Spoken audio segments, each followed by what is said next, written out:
Well, it's the end of a very dense and emotionally heavy day here in Israel. I think most people are asleep, and yet the news just came through from the National Institute of Forensic Medicine, and with the permission of the Bibas family, that while the bodies of the two children have been positively identified, the last body is not only not that of their mother, but not of any other known Israeli hostage. They're calling it right now an anonymous body.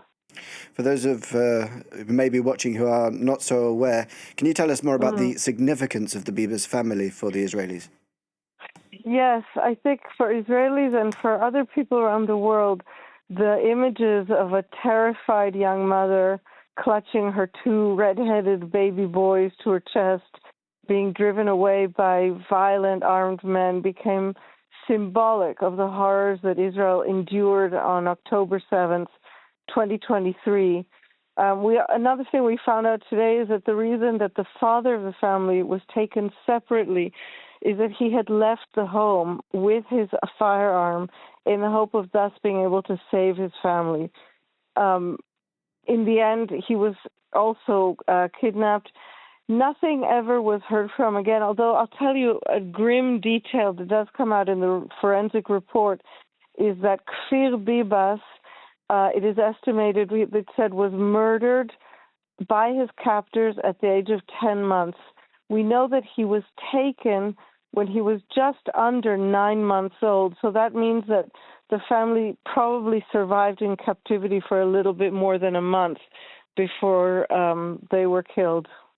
Now, what kind of reactions can we expect from Israel? They're also expecting 6 live hostages on Saturday. Right. It's a very difficult emotional crush because, of course, seeing the living hostages emerge has brought great relief and, in some cases, real smiles to Israelis, depending on the apparent health of the hostages when they're released. But this news about the Bibas family has been quite crushing. The news about Oded Lifshitz also is that his family's been very prominent in advocating for his release, and there was a hope that he was still alive. He's also known to have survived at least 2 months or so in captivity. So I think it's going to just make the emotions all the more complicated. And the question, of course, hanging over all of this is, where is Shiri Bibas? It's very emotional, and many more questions remain. While we've got you, we're going to speak of another story now, is that earlier on in the day, south of Tel Aviv, 3 buses exploded. Fortunately, no casualties reported. What can you tell us about the latest on that? This appears to be a well-organized, massive terror attack that was botched. The only reason these 5 buses were apparently rigged so that they would blow up with bombs tomorrow morning, the start of the Israeli weekend, when people going to the beach or marketing or to meet friends for brunch would have been filling those buses.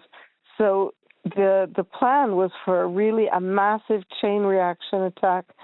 And the only reason it was caught is because a timer on 2 of the bombs failed, and the bombs detonated when they were empty in an empty garage. So right now we hear already the Israeli government is planning a massive operation in the West Bank, and this could, of course, still derail Phase 2 talks for the Gaza ceasefire as well.